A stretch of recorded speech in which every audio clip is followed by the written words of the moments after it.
جو تصویر میری اسکرین پر آپ کو نظر آ رہی ہے یہ تصویر ہے اجاز کی، اور اجاز جو ہے وہ اپنے چھوٹے بیٹے کو سکول چھوڑنے جا رہا تھا کہ دو لوگ موٹر سائیکل پر سوار ہو کے سامنے سے آتے ہیں اور اجاز کو گولیاں مار کر وہاں سے فرار ہو جاتے ہیں۔ اب اجاز کا جو بیٹا اس کے ساتھ تھا وہ اپنے باپ کا سر اٹھا کر اپنی گود میں رکھتا ہے۔ اس کا بیٹا پکارنے لگ جاتا ہے، پاپا اٹھو نا، آپ کو کیا ہو گیا ہے؟ وہ اپنے باپ کو پکار رہا تھا۔ اتنی دیر میں دونوں موٹر سائیکل سوار کچھ سفر آگے کرتے ہیں اور جا کر یہ سوچتے ہیں کہ ہم نے اجاز کو گولی جو ماری ہے وہ پاؤں اور پیٹ میں ماری ہے، اس کی وجہ سے اجاز بچ نہ جائے۔ اب یہ دونوں وہیں سے موٹر سائیکل کو موڑتے ہیں اور سیدھا دوبارہ واپس اجاز کے پاس آ جاتے ہیں اور آ کر اجاز کو ماتھے میں گولی مار کر پھر فرار ہو جاتے ہیں۔ اب انہیں اس بات کی تسلی ہو جاتی ہے کہ اب اجاز جو ہے وہ مکمل طور پر ختم ہو گیا، اب اجاز کی زندگی نہیں بچ سکتی۔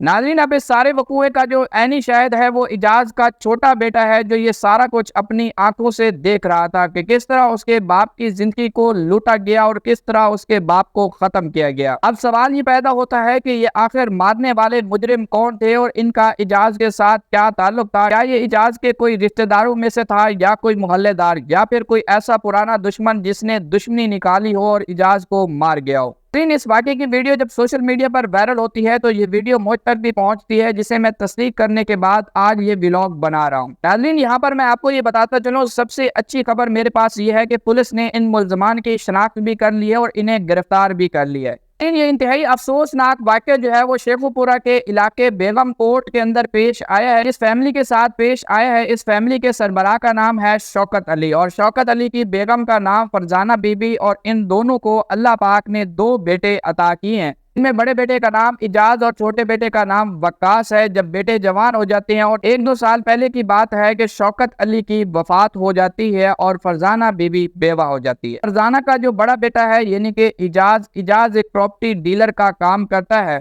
بیگم کوٹ میں ایک جگہ ہے جہاں پر اجاز نے پراپرٹی ڈیلنگ کے سلسلے میں ایک دکان کرائے پر لے رکھی ہے اور وہاں پر اپنا آفس بنایا ہوا ہے۔ جہاں پر اجاز نے اپنا آفس بنایا ہوا ہے یہ جگہ جو ہے وہ رینٹ کی ہے، اور یہ جو مالک ہے وہ اوپر رہتا ہے، یعنی کہ دوسری منزل پر مالک خود رہائش پذیر ہے۔ ناظرین، یہاں پر میں آپ کو مالک کے متعلق کچھ معلومات دیتا چلوں۔ یہ مالک کا نام جو ہے وہ ندیم ہے، اور ندیم کی بیوی کا نام صدف ہے۔ ندیم اور صدف کو اللہ پاک نے جو ہے وہ 6 بچے عطا کی ہیں، جن میں سے 5 بیٹی ہیں اور 1 بیٹا ہے، اور بیٹا جو ہے وہ سب سے چھوٹا ہے جس کی عمر ابھی 6 ماہ کے قریب ہے۔ ناظرین، یہاں پر میں آپ کو یہ بتاتا چلوں، یہ اجاز جو تھا وہ اکثر ندیم کو جب بھی رینٹ دینے جاتا تھا تو ندیم گھر پہ نہیں ہوتا تھا، تو یہ رینٹ جو ہے وہ صدف کو دے آتا تھا۔ یہ اجاز کا معمول بن چکا تھا۔ اجاز کے پاس صدف کا نمبر جو تھا وہ پہلے سے موجود تھا، لیکن اب کی بار کیا ہوتا ہے کہ یہ صدف کہتی ہے اجاز کو کہ تم پراپرٹی ڈیلنگ کا کام کرتے ہو، میری بہن کو ایک کرائے کا مکان چاہیے، مکان ایسا ہو، صاف ستھرا ہو، اچھا ہو اور رینٹ بھی اس کا مناسب ہو، ایسا کوئی مکان ڈھونڈ کر دو۔